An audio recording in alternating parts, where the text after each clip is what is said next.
beaucoup de personnes ont du mal dans la vie, du mal à réussir, parce que ces personnes n'ont pas des modèles, c'est-à-dire des personnes sur lesquelles elles peuvent s'appuyer, des personnes desquelles elles peuvent s'inspirer pour avancer beaucoup plus rapidement. Parce qu'il faut être très clair là-dessus. On ne recrée pas la roue. Si tu veux recréer la roue, ça va être très difficile pour toi d'avancer beaucoup plus rapidement. Et aujourd'hui, on a la chance d'avoir beaucoup de leaders, d'avoir beaucoup de personnes qui acceptent de s'exposer carrément afin d'inspirer la jeunesse, afin d'inspirer d'autres personnes. Aujourd'hui, on a donc l'immense honneur d'accueillir ici, sur cette chaîne, l'une de ces personnes, l'un de ces mentors qui éduque au jour le jour les Africains en particulier. Il s'appelle Elvis Konjo et nous allons lui poser absolument toutes nos questions. Je vais sans plus tarder inviter Elvis Konjo à nous rejoindre ici sur le podium et on en saura immédiatement plus.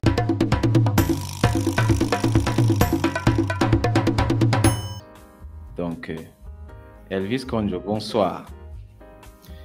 Bonsoir, monsieur Nelson Zangué. Bon, je vais dire Nelson Zangué.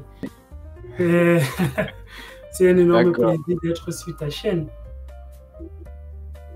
Plaisir absolument partagé. Merci d'avoir accepté d'être mon hôte ce soir. J'ai beaucoup de questions à te poser. Merci à toi de m'avoir convié une fois de plus à ce jeu qui est pour moi très intéressant. Je vais te remercier et je vais remercier ceux qui t'écoutent. Je sais que ceux qui t'écoutent, il y a normalement ceux qui sont aussi de ma chaîne. Donc, je vais dire merci à ceux-là. Et bien évidemment, que ce soit les tiens, que ce soit les miens, je pense que nous faisons tous partie du même écosystème qui est effectivement la blockchain et la crypto-monnaie. Donc, merci aux fans des crypto-monnaies de nous écouter, de faire en sorte que nos voix retentissent. Et je vais commencer par te féliciter, Nelson, pour le travail que tu as bas sur ta chaîne. Tu fais partie aujourd'hui des personnes qui, je vois défiler les posts chaque jour. Je pense que les personnes comme toi, on en a effectivement besoin dans le système crypto-monnaie parce que, comme on dit dans la Bible, mon peuple périt faute de connaissance. La connaissance aujourd'hui, elle est certes à portée de main, mais je pense que parfois, il faudra encore qu'il y ait des personnes pour répéter, pour redire les mêmes choses qu'on va retrouver par-ci, par-là, pour que ça puisse entrer dans les oreilles des uns et des autres. Donc, je salue le travail que tu fais et il faudrait qu'on encourage d'autres personnes à faire effectivement, en fait, à nous suivre, parce qu'il y a beaucoup de choses à faire et on ne peut pas tout faire. Super, absolument. Merci beaucoup. Et d'entrée de jeu également, un grand merci à toi pour tout le travail que tu as fait. Vraiment, ça, je crois que tu as été l'un des tout premiers à parler de crypto, à éduquer les personnes massivement en ce qui concerne la crypto en Afrique. J'ai également beaucoup appris de toi. On en parlera plus tard également dans cette interview. Et pour tout ça, d'entrée de jeu et au nom de toute la communauté, merci beaucoup, Elvis Konjo. Merci, ça me touche. Un plaisir partagé en tout cas. Donc, comme vous avez dû le constater, quand on voit Elvis Konjo, on ne peut s'empêcher de parler de crypto-monnaie et de blockchain. Mais aujourd'hui, ce n'est pas de ça dont on va parler. Aujourd'hui, on veut parler d'Elvis Konjo lui-même. Vous voyez. Et au courant de la conversation, Elvis Konjo pourra parler de crypto-monnaie s'il le veut. Mais cette interview-ci est centrée sur Elvis Konjo. On veut savoir c'est qui Elvis Konjo, comment est-ce que tu as fait pour atteindre ce niveau de succès, comment est-ce que tu fais pour lier, parce que je sais un peu de tes activités, tu fais beaucoup de choses à la fois, tu réalises beaucoup de choses. Comment est-ce que tu fais pour concilier tout ça, famille, travail, passion, objectif, vision et tout ça? On a donc regroupé plusieurs questions. J'ai plusieurs questions que j'ai regroupées et que je vais te les... Et au fur et à mesure, ça va être assez long, ce qui fait qu'on va diviser donc tout l'interview en 2-3 épisodes pour que ce soit plus organisé. Si tu es prêt, on y va. Je suis prêt, je suis effectivement prêt. D'accord, super. La première question, c'est quel livre as-tu le plus souvent offert ou recommandé à des personnes? Quels sont les livres que je recommande? Moi, la réponse est évidente. Je pense toujours que la richesse va de l'intérieur vers l'extérieur. tu ne peux être que le produit de ce que tu, en fait, de tes pensées. On est le produit de ses pensées. Je pense donc je suis. Et donc, si quelqu'un pense qu'il est riche, si quelqu'un à l'intérieur de lui se considère comme riche, effectivement, ça peut se manifester, ça va se manifester à l'extérieur parce qu'il a déjà ce côté intrinsèque qui est déjà quelque chose de plus important pour lui permettre d'arriver effectivement à ce qu'il veut, effectivement. Donc, quand on lit des personnes comme Napoleon Hill qui ont écrit « Penser devenir riche », on comprend très vite que la richesse, ce n'est pas le fait de vendre ci, de vendre ça, mais la richesse, c'est quelque chose qui part d'abord de ton état d'esprit. Comment tu es psychologiquement préparé pour la richesse? Comment tu définis même la richesse? C'est quoi la richesse selon toi, en fait? OK? Donc, quand tu as déjà effectivement travaillé ce mental, ce côté intrinsèque de toi, tu peux maintenant lire des livres sur la finance. Quand tu vas lire des personnes comme Robert Kiyosaki, qui a écrit Père riche, Père pauvre, là, tu auras une petite vue sur comment la finance fonctionne, comment l'argent fonctionne, comment on fait pour générer de l'argent.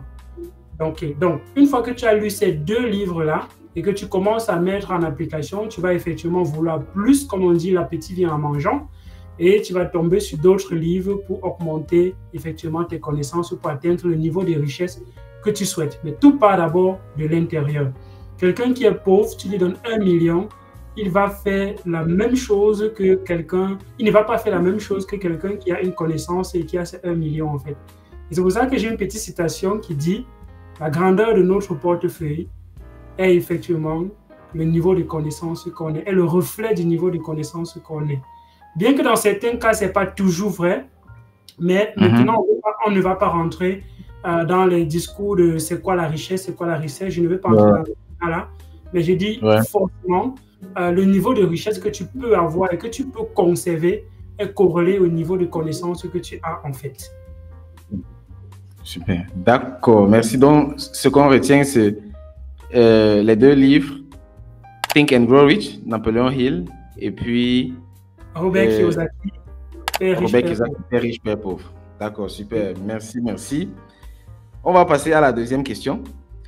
Quel a été ton meilleur achat pour moins de $100, donc moins de 60 000 francs CFA? Quel a été quelque chose que tu as acheté à moins de $100 qui a été vraiment utile dans ta vie? Je vais dire que c'était mon premier téléphone que j'ai réellement sorti de l'argent pour acheter moi-même du côté de la Chine.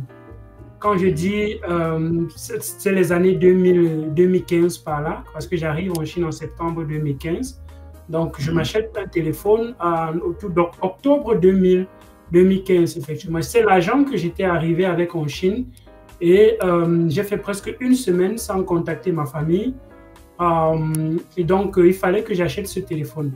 Quand je l'ai acheté, ça m'a permis d'accéder à la connaissance, d'accéder à un certain nombre d'informations parce que j'ai fait mon voyage qui était du Cameroun vers la Chine sans téléphone. J'étais totalement coupé. Oui, j'ai fait mon voyage sans téléphone, sans Internet, sans rien. Je ne connaissais pas parler de chinois, pas du tout. Bonjour.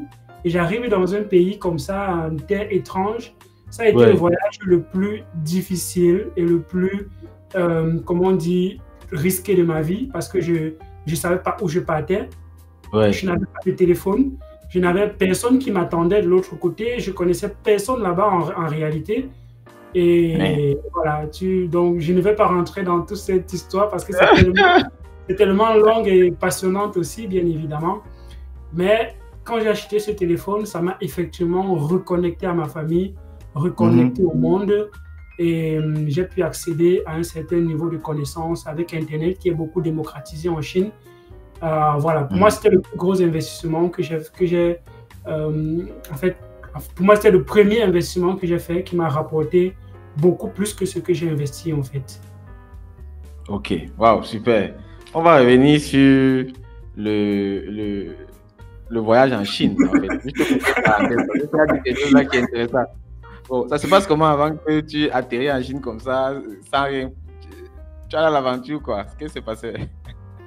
Non, en fait, tu sais que quand on est au pays, on a toujours les mentalités du genre, en Chine, il y a tout. Du coup, pourquoi tu vas partir là-bas avec un certain nombre de choses? Les téléphones, on ramasse ça là, c'est facile d'avoir. Donc, le téléphone Oui. que j'avais au Cameroun, je l'ai laissé à ma petite amie de l'époque. Ouais. Et donc, j'ai quitté le pays sans téléphone. Ouais. Et la seule chose que j'avais, c'était un certain flyers, le flyers de l'université dans laquelle j'allais. D'accord? Ouais. Et je ne savais même pas dire bonjour en chinois. Donc, même ni hao, je ne savais même pas, en fait. Et j'arrive en Chine, moi qui pensais que la Chine, c'était un pays où, en réalité, c'est un niveau de développement où, ben, quand même, les gens parlent minimum l'anglais. J'ai été carrément abasourdi de constater qu'à l'aéroport, personne, ou bien la quasi-majorité ou totalité des personnes ne parlaient pas chinois, anglais. Ne parlaient pas anglais. Du coup, pour me renseigner, c'était compliqué. Même pour lire, même pour demander les informations, je ne sais même pas comment je vais faire. Et par un coup de chance, je suis tombé sur le bus qui allait à la gare de train. Parce que l'aéroport, c'est loin de la gare de train. Donc, il fallait que je prenne un bus pour arriver à la gare de train. Et il y a beaucoup de bus. C'est un peu comme, pour moi, c'était le plus gros jackpot que j'ai gagné de ma vie, en fait. Parce que si j'avais pris un bus qui allait dans une autre direction, je ne sais pas comment je me serais comporté, en fait. Absolument. Tu vois? Et j'entre dans un bus, je n'avais pas de yuan, j'avais simplement le dollar sur moi. Et dans le bus, quand il vient me demander en fait de payer, je sors le dollar, je donne 5 dollars. Moi, je ne savais même pas quel était l'équivalent et tout ça. Mais bon, quand même, il a accepté le dollar. Quand il me dépose donc à la gare de train, malheureusement, mon vol est arrivé avec un petit retard. Le temps que j'ai aussi mis à tourner dans l'aéroport, je suis donc arrivé à la station de train. Les trains qui partaient dans ma ville, il n'y en avait plus. Donc, il fallait soit rester là-bas à la gare de train. Tu voyages du Cameroun pour la Chine. Tu arrives, tu dois soit passer la nuit à la gare de train, soit trouver un endroit où dormir. J'ai décidé de trouver un endroit où dormir. Heureusement, j'avais voyagé avec ma carte Visa. À l'époque, ce n'était pas aussi compliqué maintenant. Maintenant, quand tu fais un seul transfert hors de la zone CEMAC, on bloque ta carte. Mais à cette époque-là, ce n'était pas le cas. Tu pouvais faire des retraits à l'international, ça passait. Donc, j'ai retiré l'argent. J'avais l'argent sur moi. Il fallait maintenant trouver un endroit où dormir. Je ne savais pas comment faire. Je sors de la gare de train, je regarde dehors, j'essaye de prendre un taxi, mais tu prends le taxi pour partir où? Tu donnes quelle destination? Tu n'as pas de téléphone pour chercher les hôtels et les réservations. Tu n'as pas de téléphone. Comment tu fais? Donc, je suis revenu dans la gare et il y avait certains agents qui travaillaient pour des hôtels parce qu'il y a des comment on dit, comme chez nous on dit des apacheurs là, tu vois. Donc, eux, ils travaillent pour des hôtels. Donc, il y a certaines qui sont venues. Et il y avait effectivement ce problème de barrière linguistique. Elle ne parlait pas anglais. Et donc, il y a une qui a essayé de prononcer quelques mots en anglais.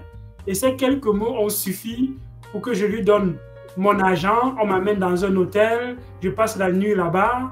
Et le lendemain, on me ramène à la gare du train pour que je prenne le train pour arriver dans ma ville. Et quand j'arrive dans ma ville, ce n'était pas fini. Il fallait trouver le taxi pour aller dans l'université. Une fois arrivé à l'université, effectivement, quand on m'a vu tirer mes 2 valises à l'entrée, il y a je pense que c'était un Pakistanais qui m'a vu tirer mes 2 valises. Il a compris que j'étais nouveau. Il est donc venu m'aider. Il a pris mes valises, il m'a amené au bureau des étudiants internationaux. Et là-bas, on a essayé de m'orienter. C'est comme ça que j'ai fait mes premiers pas. Et le lendemain, c'est là où je rencontre les premiers Camerounais. Les premiers Noirs sur lesquels je trouve sont des Camerounais, en fait. Et je comprends, on comprend maintenant beaucoup mieux. On comprend beaucoup mieux pourquoi le téléphone là a été salvateur. Effectivement. C'est un téléphone qui m'a permis de me reconnecter parce que j'étais totalement coupé. Et à un moment donné, j'ai cru que, en fait, le monde s'était refermé. Et dès que j'ai eu le téléphone, pour moi, c'était une façon de me rouvrir au monde entier, en fait. Et c'est pour ça que je considère ce téléphone comme l'une des choses que j'ai achetées, qui a beaucoup de valeur, et je continue de garder ce téléphone jusqu'aujourd'hui, en fait. Ah, donc tu l'as toujours depuis 2015 là? Oui, depuis 2015, j'ai toujours ce téléphone, il est là, mais il ne fonctionne plus actuellement parce que les enfants ont détruit. En fait, en jouant avec, il y a quelques choses qui se sont cassées, mais il est toujours là. Je l'ai gardé comme si c'était un relique, en fait. D'accord, ok, super, waouh, très intéressant, merci. On va passer à la prochaine question. C'est celle de savoir de quelle façon est-ce qu'un échec s'est plutôt révélé comme étant une préparation à un succès. C'est-à-dire, tu connais un échec, mais après, tu te rends compte que c'est en fait parce que j'ai échoué que j'ai pu avoir un succès dans le futur. S'il faut vraiment répondre à cette question, je vais effectivement dire que toute ma vie, c'est une série de ce genre d'événements, en fait. Des échecs qui se transforment toujours en succès, en fait. Et moi, je suis une personne qui est en réalité une personne qui est anticonformiste. Et les anticonformistes, ce sont des personnes qui sont toujours en contradiction avec leur environnement, avec d'autres personnes. Et parfois, ils sont incompris. Ils sont incompris et c'est plus tard qu'on leur donne raison d'une certaine façon.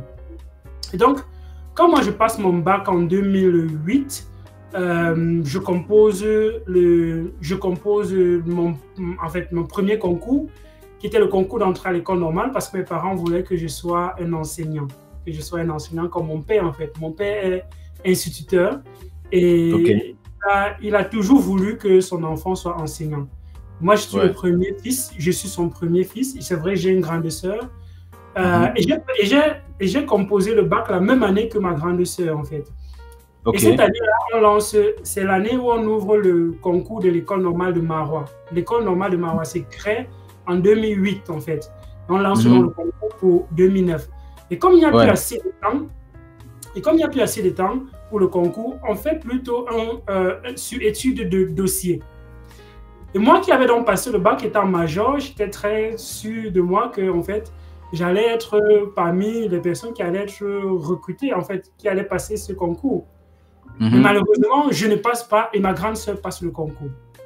Donc moi, ça a été mon premier échec, réellement. Et l'année qui suivait, en fait, je suis allé à l'école, à l'université. Et à l'université, mes parents m'envoient encore l'argent pour le concours, de préparer le concours, parce que je fais informatique. Maintenant, ils voulaient que, parce que je faisais le concours la première année pour être professeur de mathématiques. Donc, quand j'arrive en fac, je découvre la filière informatique et effectivement, je m'oriente en informatique. Et donc, l'année que je fais le concours de l'école normale, filière informatique. Je ne passe pas. Je fais l'école normale de Yaoundé, je ne passe pas. Je fais Bambili, je ne passe pas. OK? Et c'est là où je commence à me poser des questions. Et en 2011, j'ai pris une décision très radicale dans ma vie, en fait. Quand je suis resté un peu, je me suis posé la question de savoir, mon oncle aujourd'hui qui est enseignant, combien il gagne comme salaire? Mon père qui a été enseignant, combien il gagne comme salaire? Les enseignants que je vois, combien ils gagnent comme salaire? Est-ce qu'on peut réellement développer un pays avec des salariés? Est-ce que ce sont les salariés de la fonction publique qui permettent de développer un pays? Et quand je me suis posé ces questions-là, effectivement, en 2011, après plusieurs jours de réflexion, de méditation là-dessus, parce que je ne comprenais pas toujours pourquoi j'échouais, peut-être c'était effectivement pas mon destin, en fait. Et là, je me dis, je ne vais plus jamais faire de concours de ma vie. Et donc, la dernière fois que j'ai fait un concours, effectivement, c'était celui-là. Celui de 2011 que j'ai échoué malheureusement. Je me dis donc, je ne vais plus travailler à la fonction publique, je vais travailler dans le privé. Et c'est là où je commence à développer mes aptitudes, malgré que je fais une filière informatique.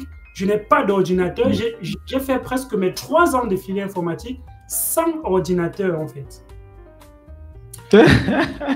Et ça paraît absurde de voir comment quelqu'un fait informatique, filière informatique, sans ordinateur, effectivement. J'avais mon ordinateur qui était en réalité ma clé USB. Et cette clé USB, c'est avec elle que je marchais presque partout. Dès que je vois un ordinateur, je mets cette clé USB sur un ordinateur et je commence à travailler.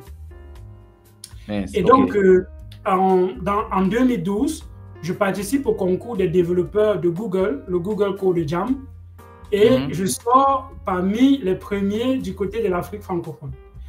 Et alors, l'un de mes professeurs de l'époque, M. Jomekong, à Zanzi, il m'a dit, viens travailler dans notre start-up. C'était une start-up Innovatech, où il fournissait des solutions pour des entreprises normalement. C'est là où je vais à Innovatech et je commence à développer en PHP, je commence à travailler. Et en 3e année, effectivement, on organise le concours des développeurs du département informatique. Je sors meilleur. Directement après, un de mes enseignants m'envoie en stage dans une entreprise Afritech au Cameroun pour faire mon stage d'informatique quand j'ai fini la filière, quand j'ai fini 3e année. Et quand j'arrive en stage, je veux faire normalement le développement. Là, c'est encore un autre échec en fait. Et donc, si je vais partir d'échec à échec, tu vas voir que toute ma vie en réalité est faite d'échecs qui se sont en réalité à un moment donné concrétisés, montrés qu'effectivement il fallait que tu échoues. Donc, quand j'arrive en stage chez Afritech, je venais faire normalement développeur Java. J'arrive le jour de l'entretien. Eux, ils n'ont pas les entretiens classiques, ils ont plutôt les entretiens avec pratique. Tu vois, j'arrive et il y a un examen, il faut passer, ainsi de suite. Quand j'arrive, on demande qu'est-ce que tu veux faire. On a PHP, on a Java. Je dis, je veux faire Java. Il me dit, tu vois les gens qui sont là, ils sont là pour Java. Il y a déjà un bon nombre de personnes pour Java. Est-ce que tu ne veux pas plutôt faire PHP? Je dis, ok, il n'y a pas de souci.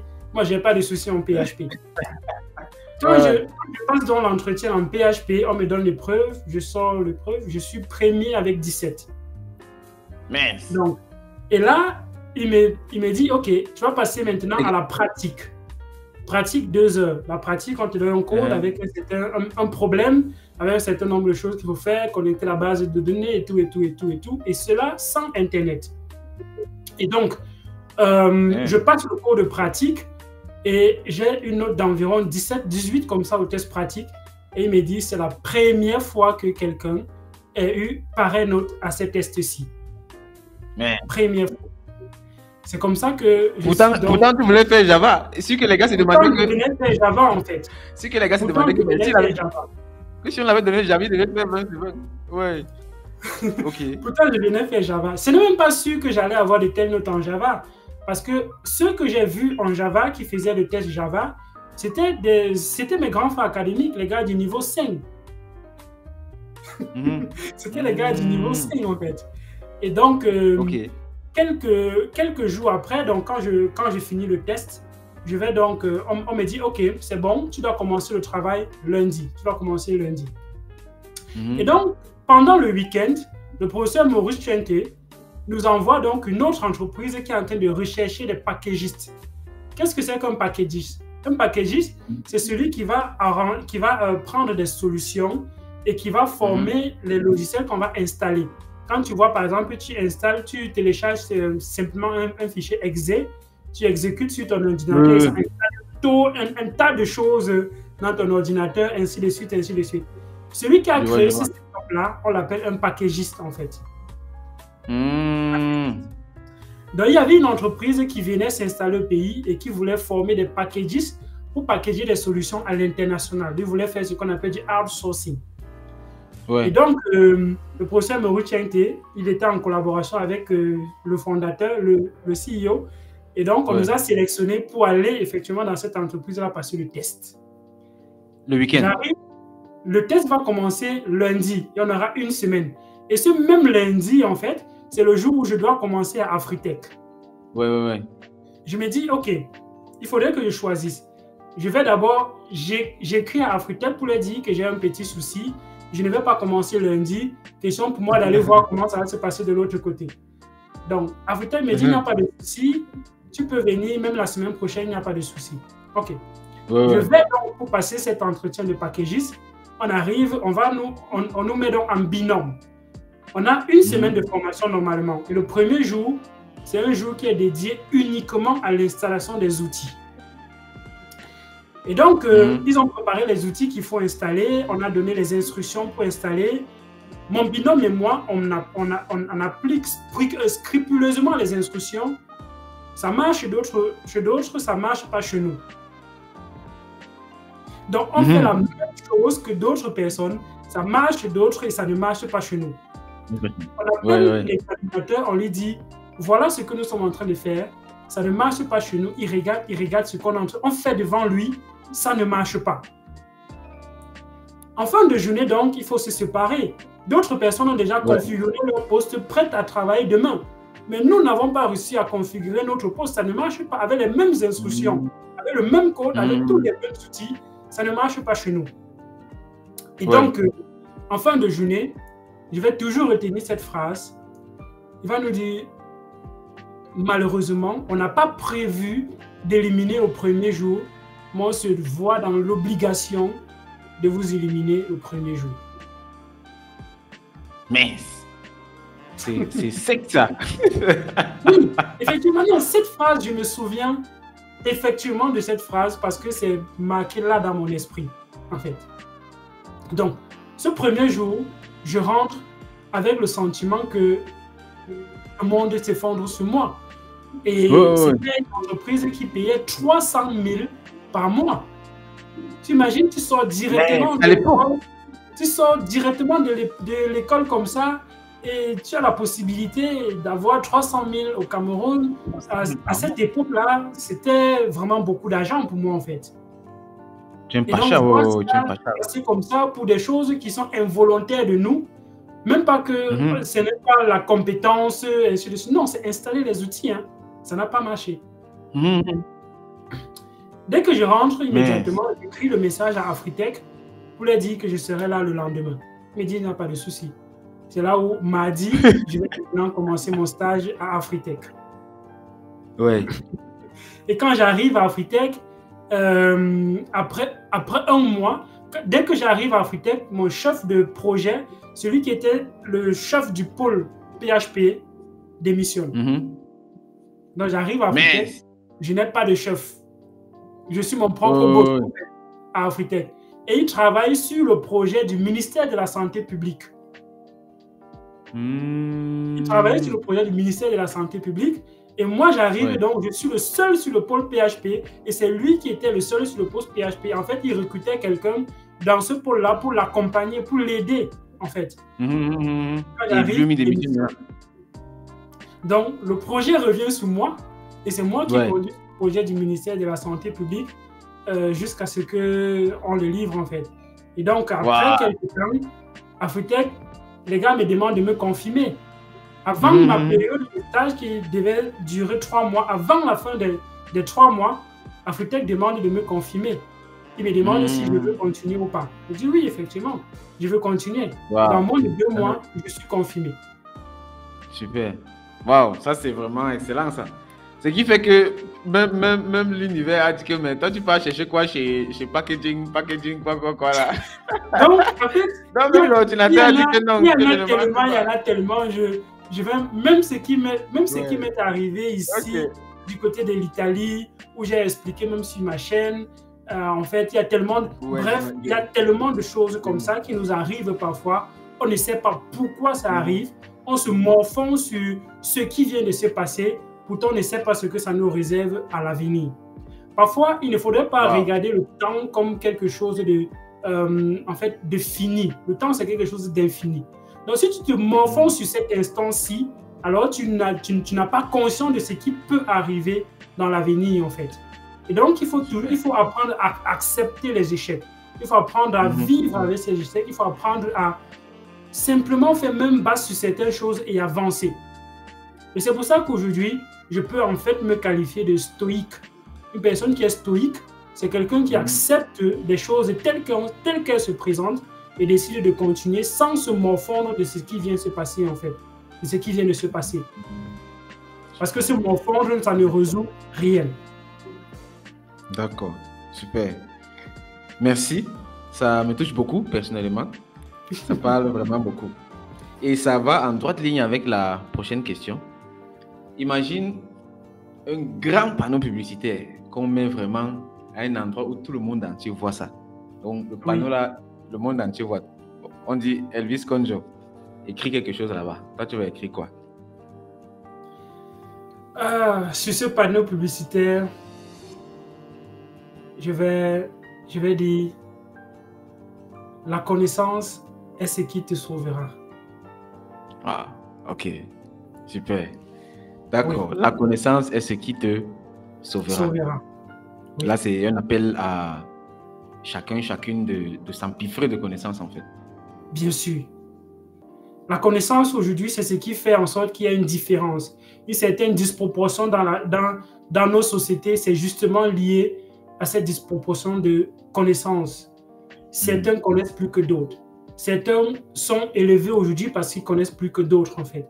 Certains sont rabaissés aujourd'hui parce qu'ils connaissent trop et que ceux qui ne connaissent pas pensent qu'en réalité, celui-là ne connaît rien, en fait. Mais il faut connaître, en fait. Il faut connaître. La connaissance, c'est ce qui délivre, c'est ce qui sauve et délivre, en fait.